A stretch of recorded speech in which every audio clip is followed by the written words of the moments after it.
So if you have your Bibles, and we'll try to get it on the screen, we're going to be in John chapter 4. John chapter 4. And we're just going to read starting verse 1 and read up to verse 19.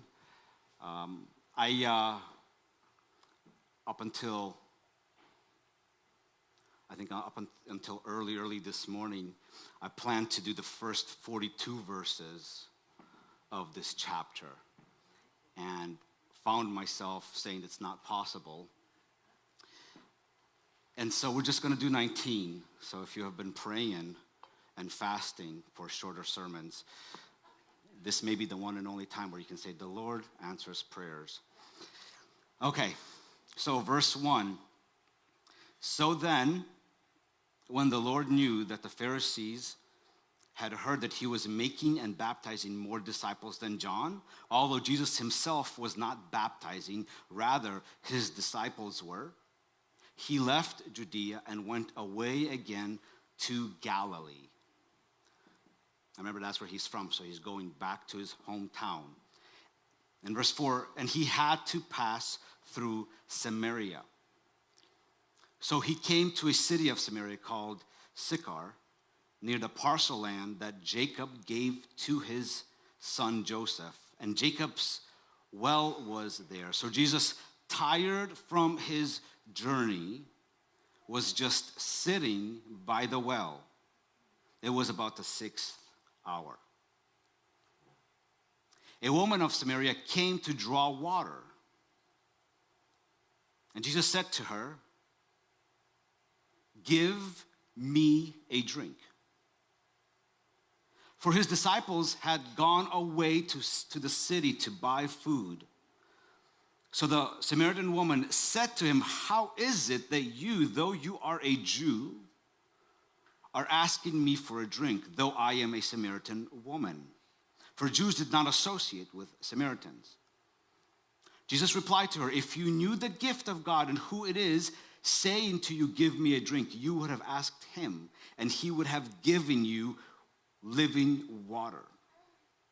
She said to him, "Sir, you have no bucket, and the well is deep. Where then do you get this living water? You are not greater than our father Jacob, are you? Who gave us the well and drank of it himself and his sons and his cattle?"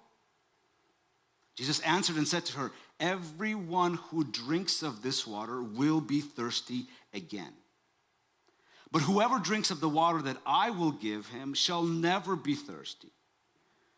But the water that I will give him will become in him a fountain of water springing up to eternal life." The woman said to him, "Sir, give me this water so that I will not be thirsty, nor come all the way here to draw water." He said to her, "Go, call your husband and come here." The woman answered and said to him, "I have no husband." Jesus said to her, "You have correctly said, 'I have no husband.' For you have had 5 husbands, and the one whom you have now is not your husband. That which you have said is true." And the woman said to him, "Sir, I perceive that you are a prophet.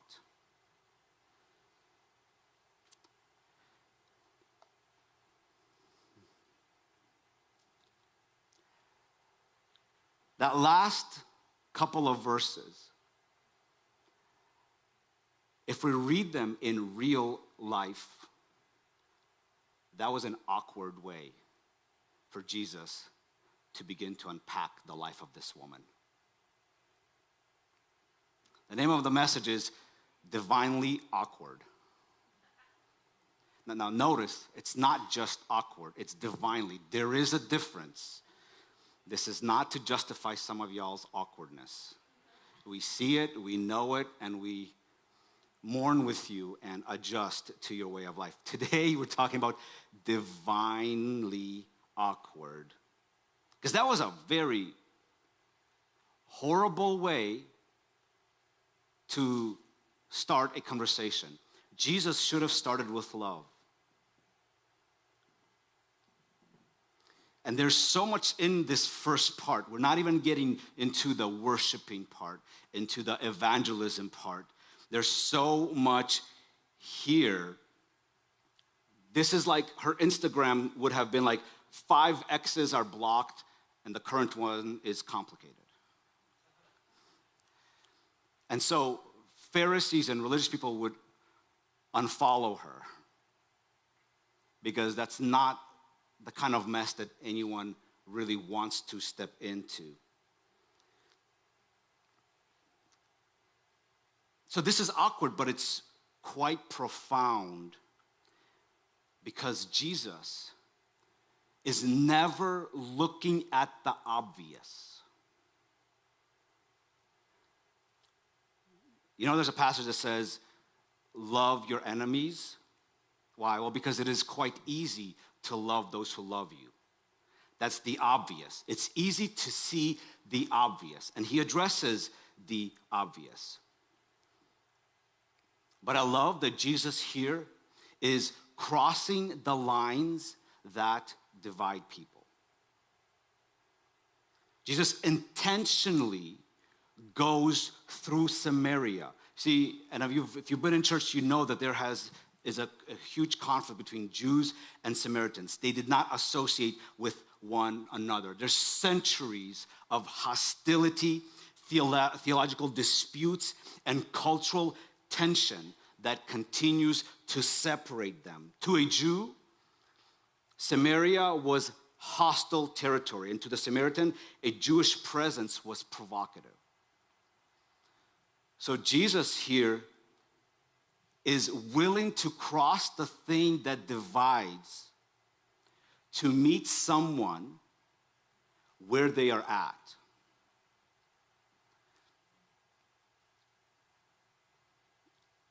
This should have been a conversation that should have been held at the temple or the synagogue. But we see Jesus, who is a Jew and who's a male, is breaking in front of her this barrier, but he's there because he had to be there, not geographically, but because he had an appointment with someone who set up their schedule to such a degree that she would avoid all conversations.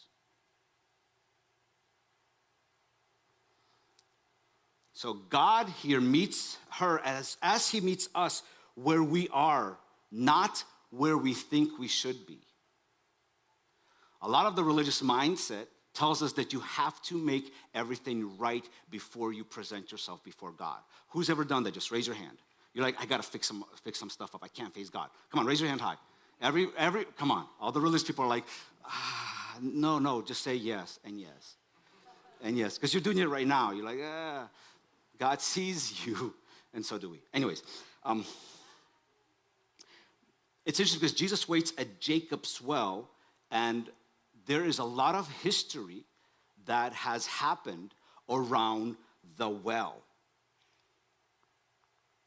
There's a lot of initiations and marriage meetups that have happened around the well historically, and Jesus is showing up at this place of meeting, but not at the time where people would typically gather to meet. So the awkwardness of the situation is from the get-go because Jesus is waiting at the well. And can you imagine this Samaritan woman is in her routine, just going, and she's looking at the well and notices there's somebody there. So if she was just walking, she's probably slowing down and like, hold on a second, did I get my time wrong? Why is someone there? More so, she approaches, and it's not just someone, it's a dude. The tension is already there. Because she brings tension because of where she's at in life. Now Jesus is adding fuel to her fire. And this is the awkwardness. She's coming to the place where she's been going to every day to find someone there, 1 layer. 2, a guy. 3, she later finds out, a Jewish guy.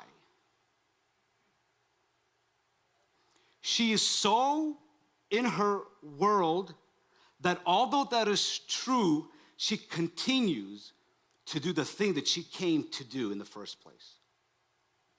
She doesn't initiate. Culturally, she's probably not even looking at him. But you don't have to be looking at someone to know that they're looking at you. Me and my wife, trying to make our marriage better, even though it's at the pinnacle of it all. I think there's another level.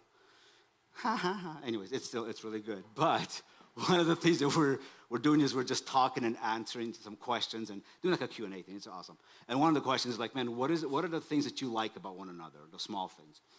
And one of the things that comes to my mind, and I shared this with her, is that whenever I'm driving, and I'm looking forward, paying attention so that I don't wreck the car, I can 99.999% of the time, I can see when she's looking at me.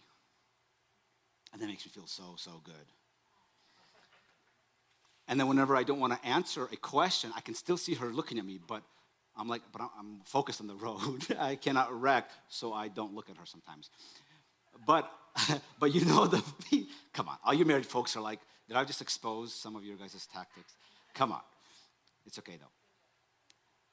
So you can imagine Jesus is sitting there and she's just beginning to do her thing, consciously aware that there's a Jewish man here, understanding the hostility of the situation. And Jesus is making this more awkward than she's probably ever had in her life. She is trying to avoid people only to be confronted by the least person she would ever expect to meet. I think we have to let that weight sit, because this was not a casual thing. But I love that Jesus, he has methods to meet us in the time and the place where we least expect. I love what Leonard Ravenhill said. He said, God's methods are never our methods, but they are always intentional. She does not know that everything that's about to happen is very intentional. Jesus must go through Samaria. How in the world can you bring someone close to you when there are barriers in between you two? You first have to break the barriers, right?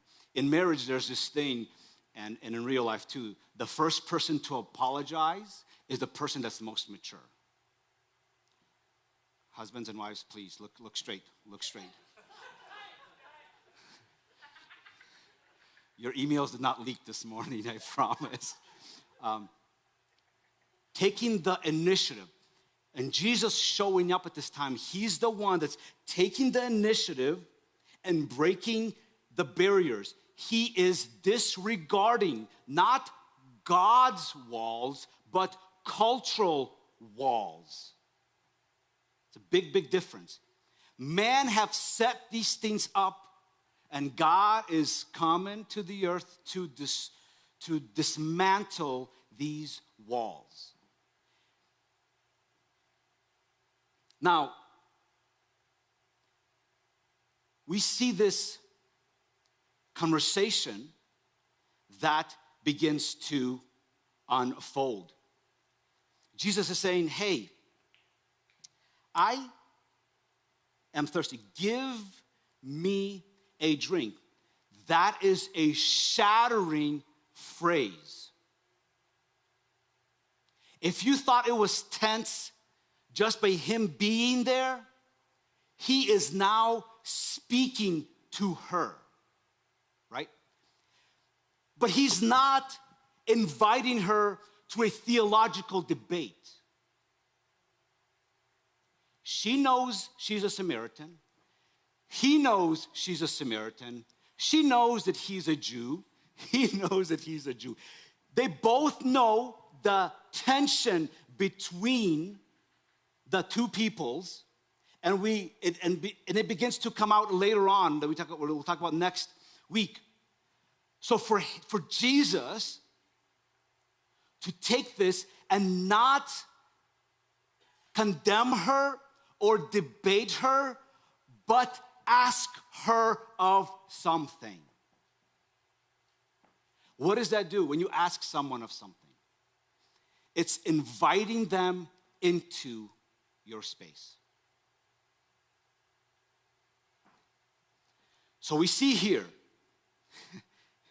that Jesus is inviting her into his space and meeting her where she is at, looking at the situation. She's coming for water, so Jesus begins with physical water, fully aware that she is spiritually a dry well. Right now, she thinks Jesus is thirsty because Jesus doesn't have a bucket. But Jesus knows he's actually quite full. She's the one that's dying of thirst. Later on, when the apostles show up, they say, "Hey, Jesus, here's some food." And he's like, "I've already eaten of the food that you don't know about." Jesus' intentionality is that he sees beyond the surface, but he is brilliant in inviting people to have a conversation with him. It's not spontaneous. It's not sporadic. It's actually quite inconvenient practically. This is like his disciples are like, "Wait a minute, Jesus. It's not gonna look good if you do a check-in on Instagram that you've checked into Samaria.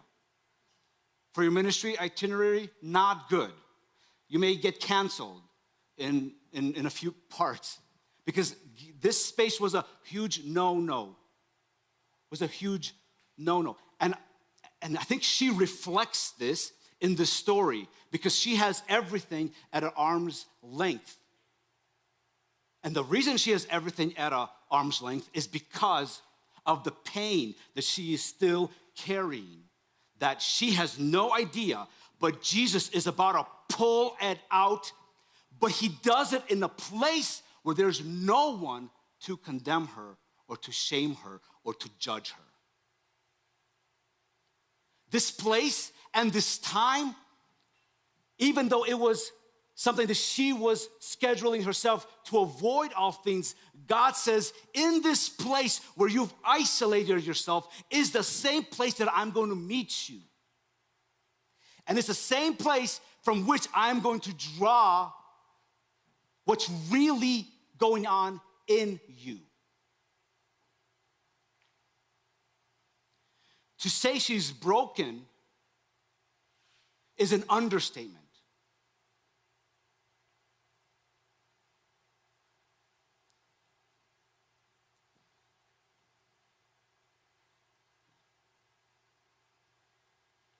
The conversation eventually turns from the water to her life. They're having this, what seems to be a casual exchange.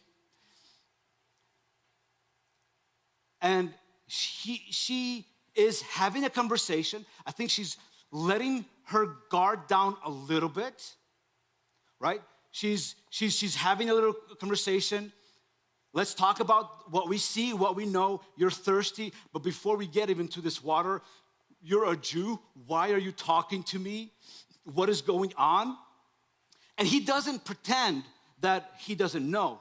He's actually saying, Look what we read. He says, if you only knew the gift of God and who it is who's saying to you, give me a drink, you would have asked him and he would have given you living water. He already begins to address the deeper things in her life, and she is still on the surface, on the visible. Reminds us of the exchange with Nicodemus. Remember that? The exchange with Nicodemus. It's all physical and earthly. And Jesus, although he starts there, he begins to unpack something deeper. And as the conversation is seeming to be going in a very cordial way, Jesus pulls out this card. All right, you want to talk? Let's talk. Jesus got her into the position where she is voluntary, wanting to have a conversation, a good place. But Jesus is not interested in superficial conversations. He's not interested with fake conversations with her, the same way that he's not interested in fake conversations with you and I. If you want to talk with Jesus, Jesus is going to address the 5 husbands in your life. Some of you have more, way more. If you've never had an awkward conversations with God, it's coming. It's coming. And the awkwardness is not that Jesus is going to make you be ashamed. The awkwardness is the reason why you've been hiding all this stuff, hoping that no one ever asks you about it. It's tucked away in a nice dark corner. And you're trying to pretend to have an authentic conversation with anyone. And God's like, look, I got 3.5 years. I don't got time for this. I don't got time for this.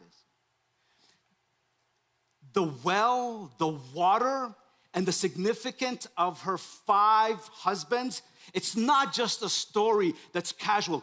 His exchange with her is rooted in history, rooted with how God is working on his people, Israel, as well. It's not just he's dealing with a single woman that is just random. And this is why this passage, I'm just trying to give you the first layer of this. This is rich with historical, biblical meaning.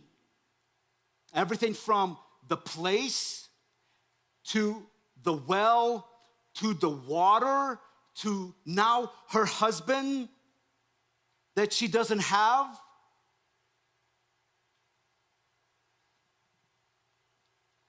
I sometimes think that we don't think that Jesus would be so confrontational.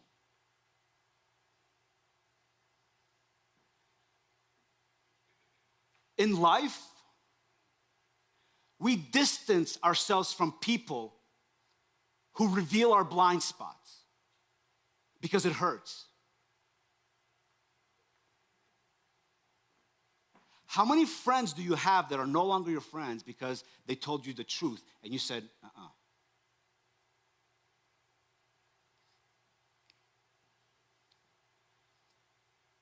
Jesus is always inviting us towards freedom, but the road to freedom involves divinely awkward conversations.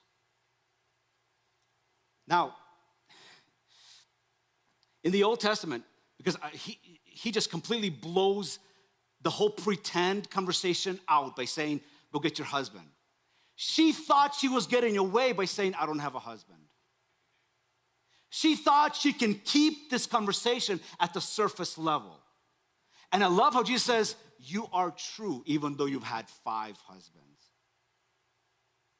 And the one that you're with right now is not your husband. Now, if Jesus was a typical religious person, that's adultery, living in sin, that's stoning, that's condemnation, that's shame, that is get away from me, you unclean, impure person. On top of it, that she's a woman and a Samaritan. So her mind is probably racing like crazy. Like what is going on? Like, hold on a second, what just happened?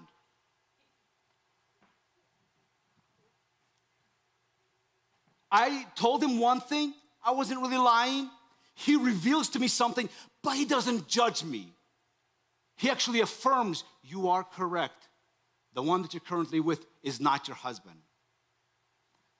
He could have hit on all these negative 5 X's.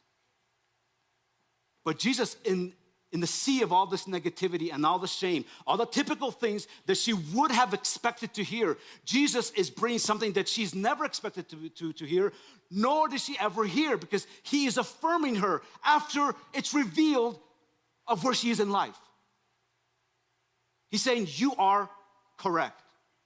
Like, when you're in a place of shame and guilt and pain, any affirmation of you're doing good it's like water to your drenched soul.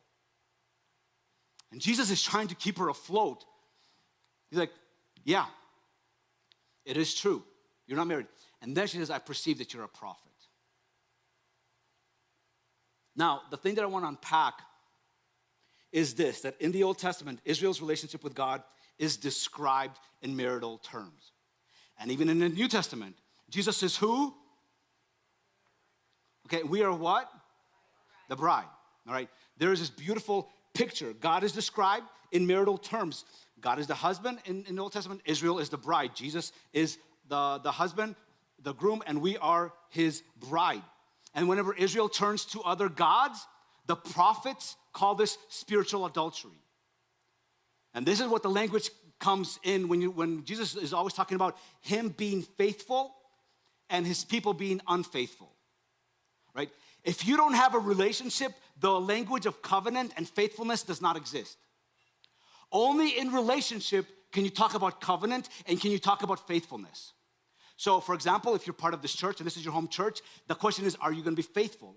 Coming, giving, getting involved, praying. But if this is not your home church, we cannot ask you whether you're faithful or not. So the concept of faithfulness and the fact that God's character is faithful at the core level invites us and screams that God is a God of relationship, not just theology.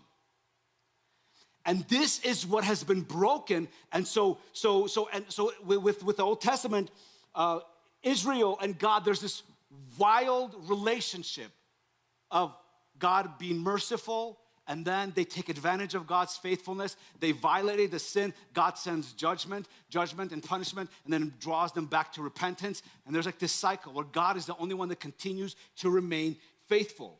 In Jeremiah 3:20, we read, surely as a woman treacherously departs from her lover, so you have dealt treacherously with me, O house of Israel. Hosea 2:19 says, I will make you my wife forever, showing you righteousness and justice, unfailing love and compassion. So this is not a new territory. Jesus, although he has not been physically married, understands the concept of marriage. Are you hearing what I'm saying? When Jesus is mentioning her 5 husbands, it echoes Israel's pattern of unfaithfulness. There's 5 of the key covenants that Israel broke with God. The first one is the Adamic covenant, which is the covenant that he made with Adam. It's been broken through disobedience. God covenanted with Adam, stewardship, obedience, and life under his blessing. That's what God offered, and Adam broke it by disobeying God's command and introducing sin and death into creation. Humans' first marriage covenant to God ends in betrayal. The honeymoon in Eden turns into an exile from God's presence.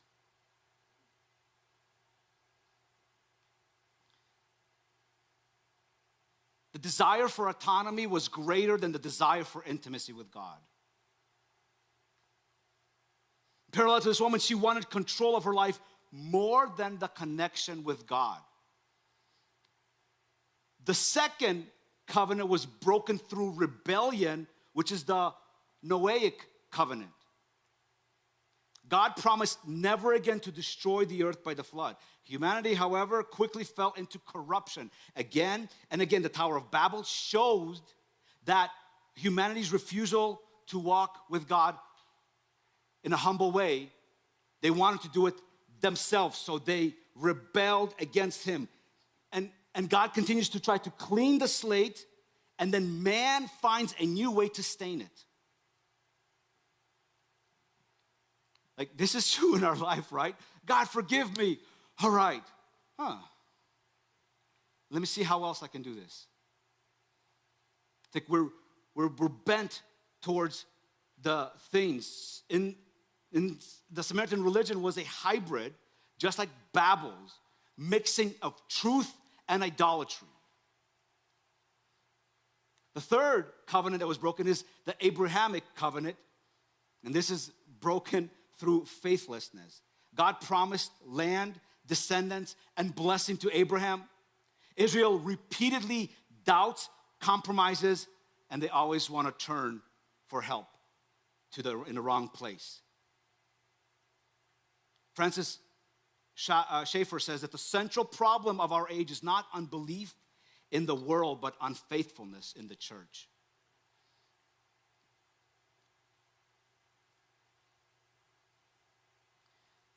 This woman is trusting in temporary relationships.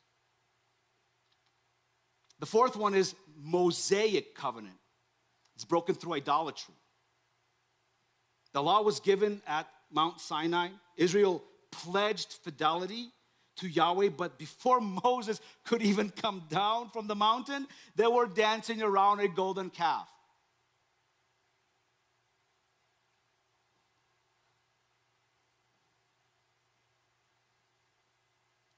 That's so easy to do because in here, worship is replaced with rituals, checklists.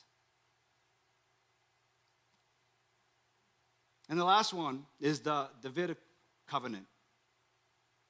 And it's broken through corruption and division. God promised a kingdom established forever through David's line. But as we know, it fell and separated and got divided into 10 tribes. And this is where the separation began. It broke away and formed Samaria, right? Which has mixed beliefs. They have some of the biblical views. They only believe the first 5 books. So they are selective of what they're believing, and they've mixed a lot of pagan into their belief system, which makes them a hybrid of we're Christian, we're worshiping God, but not really.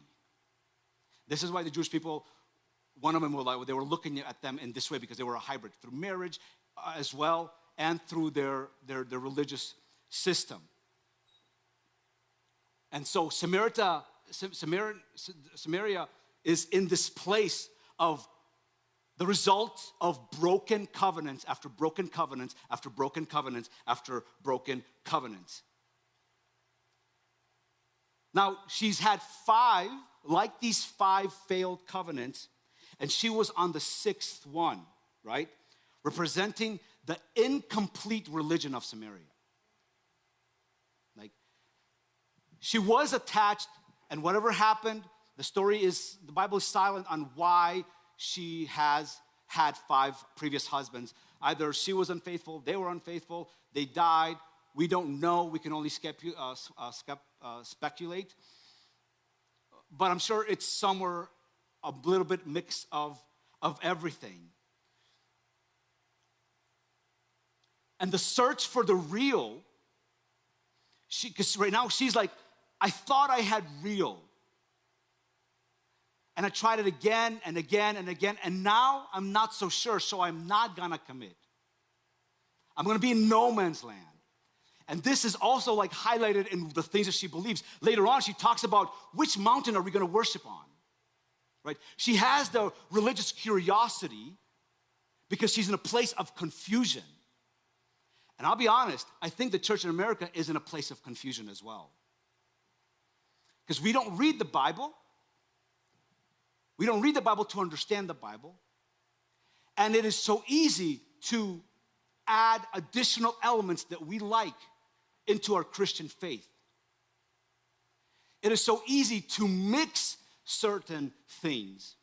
And God is wanting to call us out from that nonsense.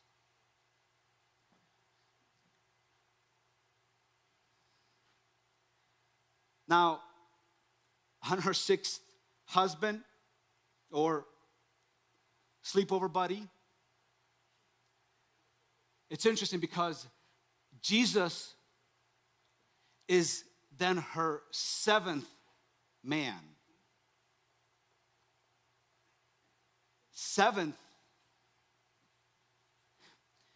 is a number that represents rest. Think of all the turmoil and pain that she has been living in and through for all this time. And Jesus is coming and saying, I know who you are, and this is why I am here.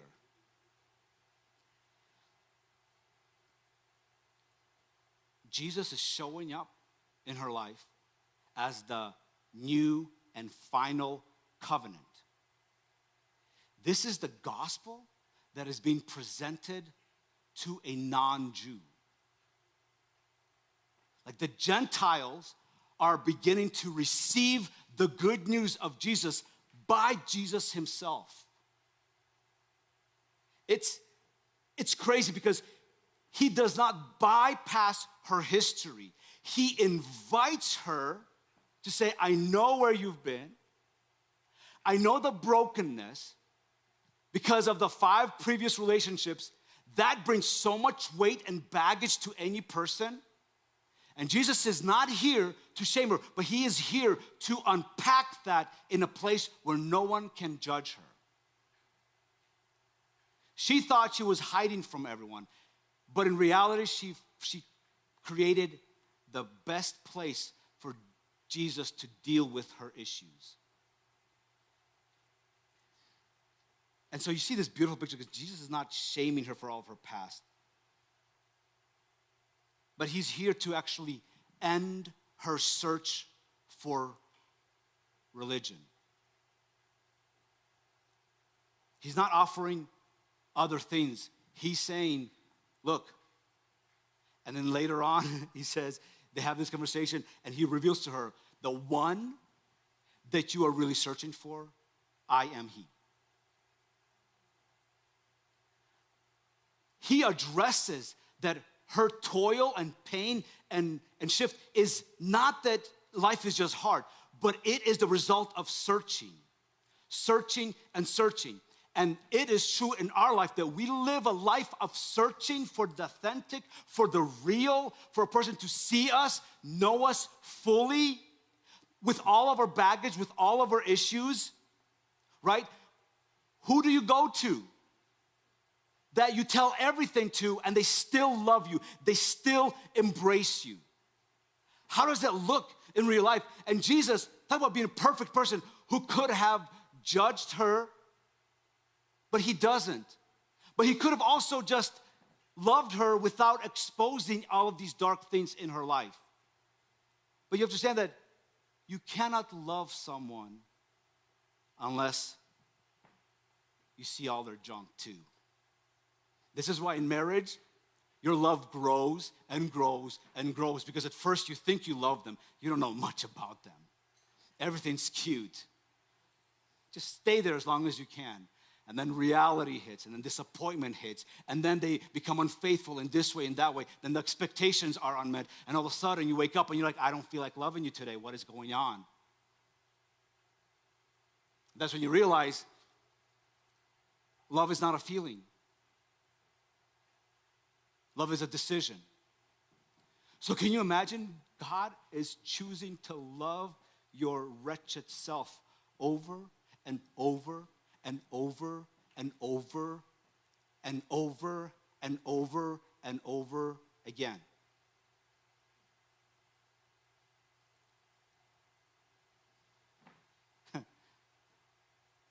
That's love. I know you're full of stuff. I know you have ill intent, but I'm going to choose to leave the door open to unpack all of your hurt, all of your burdens, all of your pain. It's a beautiful metaphor because her well is deep. And she thought that Jesus did not have a bucket, but he did. It was just not the kind of bucket that she thought he needed to have. Because she was accustomed to her own bucket. And just saying, yeah. He's actually saying, look, my bucket is not to take water. My bucket is a spring of water.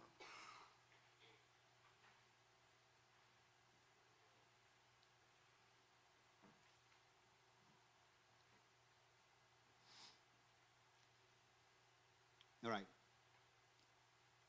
Okay, this is like, I hope you guys are good. This is layer one of what's happening here. You don't want to miss next week, because if you thought that there were some awesome things there, there are layers upon layers of what's happening in this story. But for today, I want to leave us with three quick things. Number one,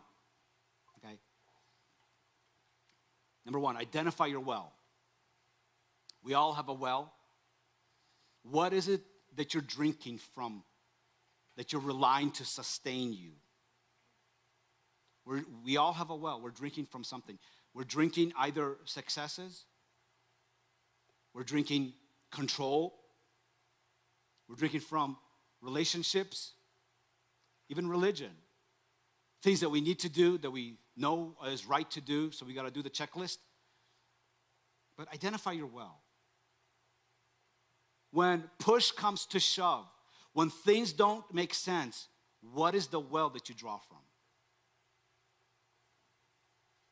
Second, no matter what the well is, and again, don't try to be like, oh yeah, my well is Jesus. Is it really Jesus? I'm not asking you to identify what you want your well to be. I'm asking you to identify, where do you really draw from when your life falls apart? It's a serious question. Because when things don't go your way, we draw from how we feel. We draw from impatient. We draw from wanting to control situations when they are out of our control. When things are good, of course Jesus is our well. Yeah, it's not.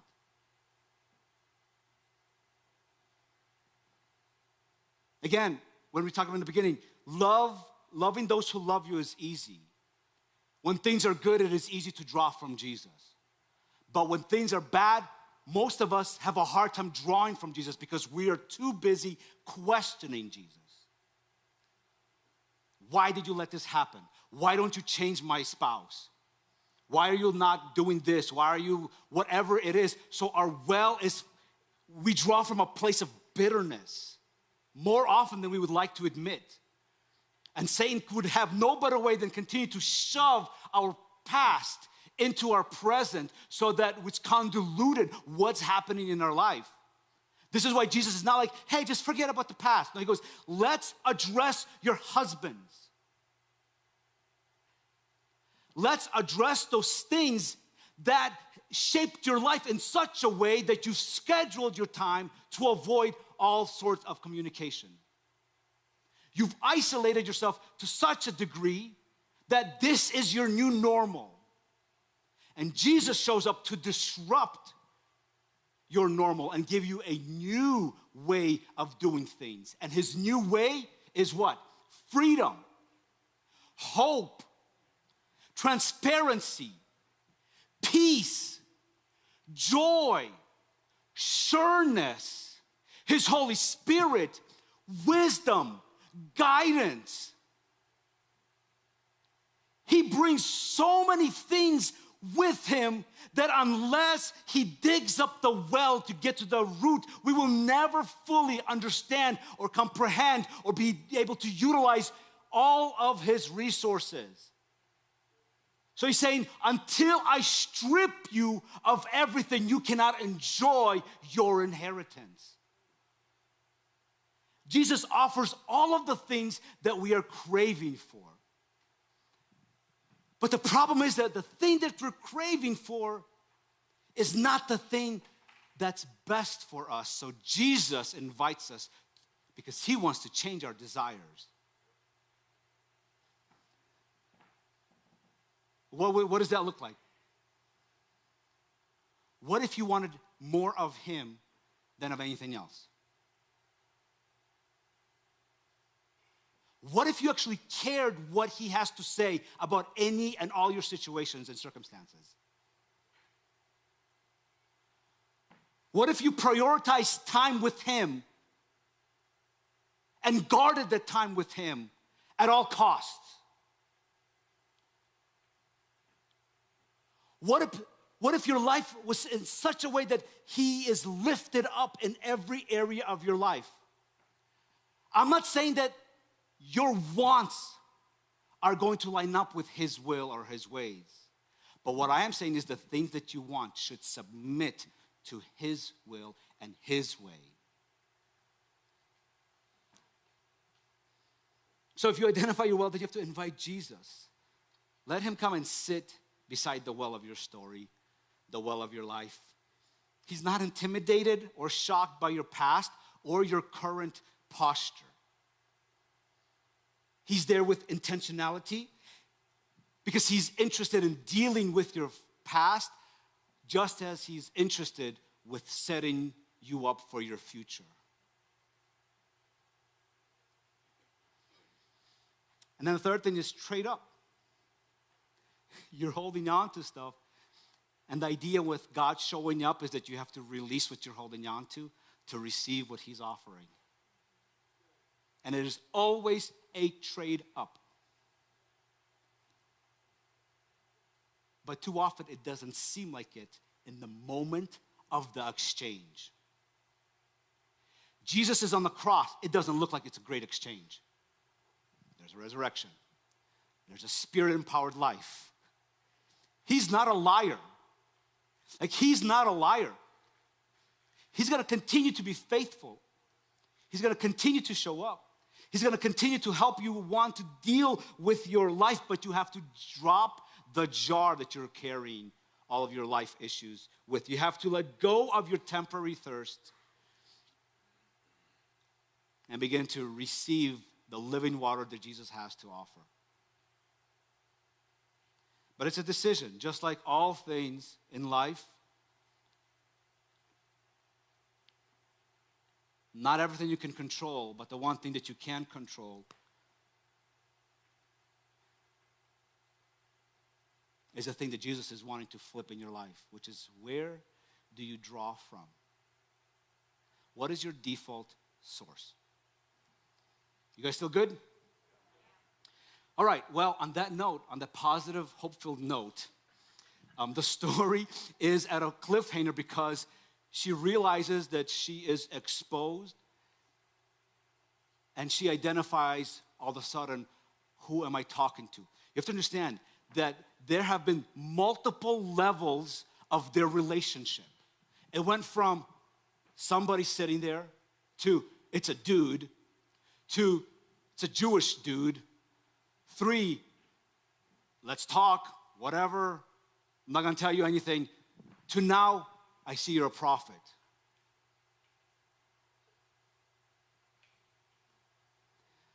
Our relationship with Jesus is always going to be with layers and layers and layers and layers. You will never get to the point where you're like, I got him. It just never will happen. Never will happen. So this morning, everything starts with the decision to have a conversation with Jesus.